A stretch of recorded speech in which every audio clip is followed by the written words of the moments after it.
The motivation is to look after people who can't look after themselves, basically. And a lot of these people today just have no understanding of cancer, of the management and or what to do. And I've just considered my purpose in life is to help them through this period of their life. It's their worst period of their lives, not only the patients but their whole families. I've been through it, and maybe that's partly where the passion comes from. I lost some good friends, and I know the emotional suffering as well as the physical suffering, and I know these people need support. People realise miracles don't have, they don't expect a miracle, and if someone says you can't be cured, you accept that, but you like to know that people are fighting for you and that every day is precious. Therefore, the Star Throwers gives people an opportunity of supporting and helping. Unfortunately, hope is destroyed too many times by oncologists, not meaningly, they don't mean to do it, but it's just by sort of saying, sorry, there's nothing more we can do for you. They've removed all hope. And when they come here, it's the opposite. They come here and I'm sort of saying, no, there's always something we can do for you. There's always some way we can help you. And we can help you, it doesn't matter how long you're going to live, we will help you in the next few months, the next few years, whatever. But there's always ways we can help you, and we will never give up on you. I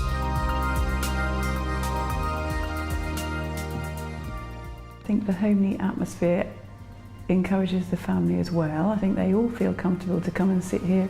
They can all have a nice day in Wyndham. It's a really nice town with lots going on, so a nice place to come for the day and then also come up here to see what Star Throwers has to offer them. We cover Norwich mainly in this area, isn't it? So Wyndham, Attleborough, Norwich and the surrounding areas, but I would like to see Star Throwers starting up around all the major hospitals. Again, it's like everything else, it needs support. It has to be, you have to have somebody with a bit of knowledge of oncology to help run it.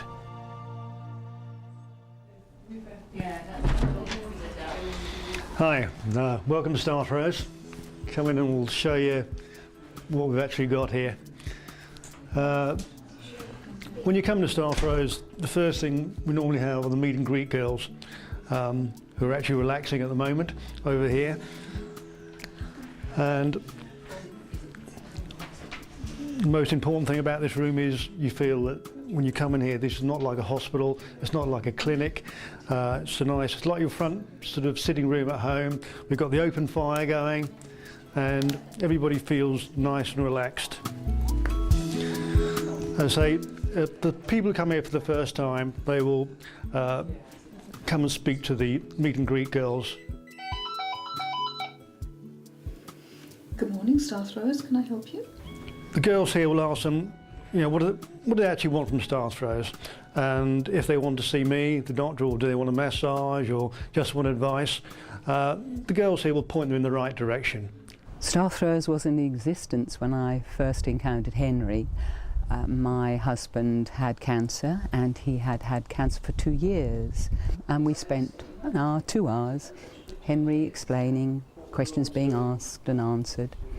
And when we came out, my husband said, gosh, what a human being, that's the hand of human kindness. And he said, I want you to do as much as you can to make Henry understand how very important it is what he's doing. And he said, I'd like to think other people who have cancer have a chance to experience what I have. His attitude to people, to the patients that were coming in and also to their families, he just has such a nice, comfortable way about him that makes people feel at ease. In this section here, this is our what I call the kitchen basically, and then, like in every person's home, a kitchen is a good place for people to meet up, and we sit down there and have a cup of tea, whatever. And so I love this table here behind you, because the table is where all the people sit round and they feel relaxed, they feel they can talk to the other people around the table.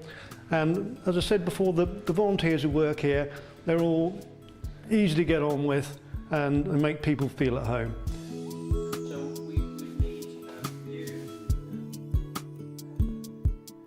sometimes people, when they're just feeling a bit low, they need to come in here and talk to somebody. This is exactly what the Star Throwers kitchen is for. And here is our education room. And I say we're very proud in that we do lectures now, not only to the general public, but we're also involved in a lot of the local schools. And as you can see, we've got Naomi here, who helps, works here as a volunteer. And I say we're quite lucky that quite a few of the kids from local schools come here and do help us out. This room, I say, we use it for video shows. We also give it for lectures, and basically it's just used as a general teaching room. In addition, though, we hope to do additional things such as therapies, such as maybe painting, music, whatever. And I say we're just evolving at the moment, but hoping this room is going to be well used in the future. I don't pretend to be somebody special. I've never been a person who wore a suit. I never liked wearing a tie. And you know, people know I'm a practical person. I like to get my hands dirty, and they know I'm one of them. I'm on the same wavelength. They know, you know, I'm not a pedestal above them, and they feel because of that they can talk to me basically about anything. I've never met a human being like him before, and I'm very grateful that my husband met him. Because it renewed his faith in a lot of human beings. We're also very lucky in that we have counsellors here. We have ex-Macmillan nurses, and I say some people do need to come in and have a one-to-one session, especially if they're sort of emotionally distressed. Sometimes we have families come in, and so we have this little room, a little quiet room basically, where they can come in and the counsellor will sit with them. And again, there's no time limit. We can sit here sometimes for half an hour, sometimes it's 2.5 hours, but the point is it's there for them.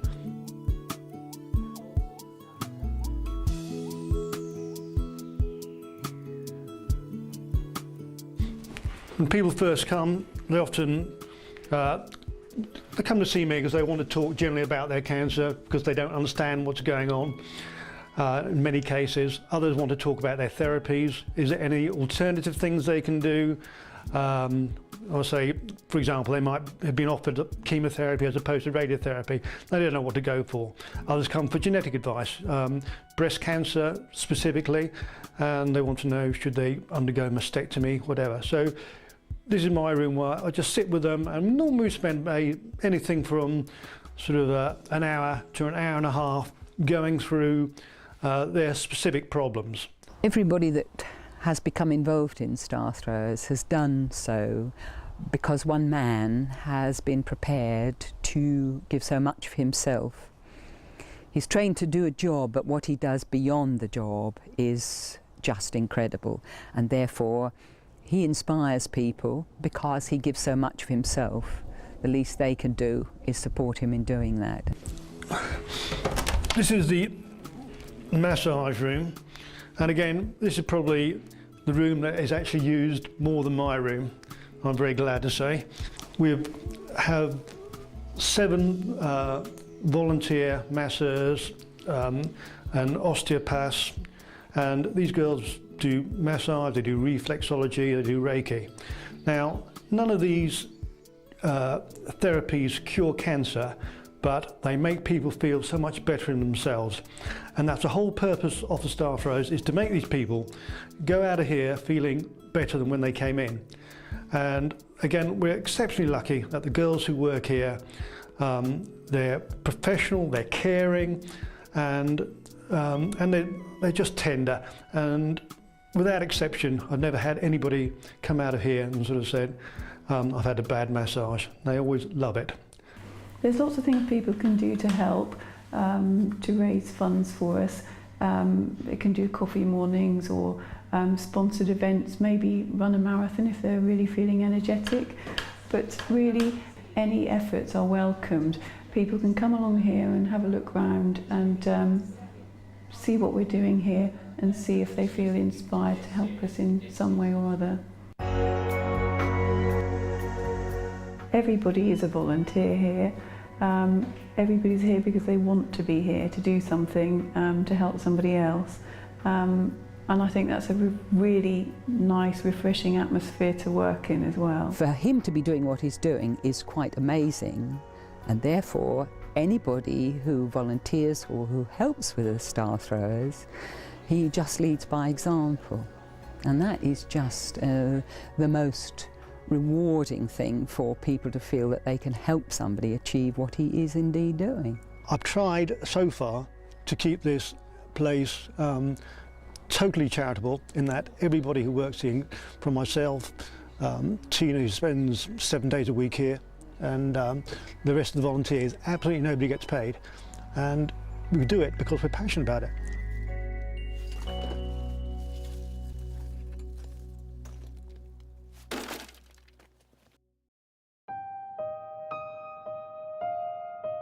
The story is that on a stormy day, a young boy is walking down the beach, and after the storm, thousands of starfish have been thrown up on the beach, and as he walks along the beach, he notices which ones are still alive, and he picks them up and he throws them back into the sea.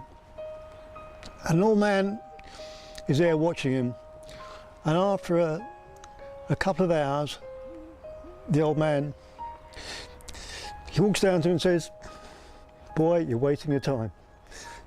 There are thousands of these. It won't make any difference." And the little boy picks up another starfish and he throws it back in the sea and says, "Well, it made a difference, that one." And that's what sort of star throwing is all about.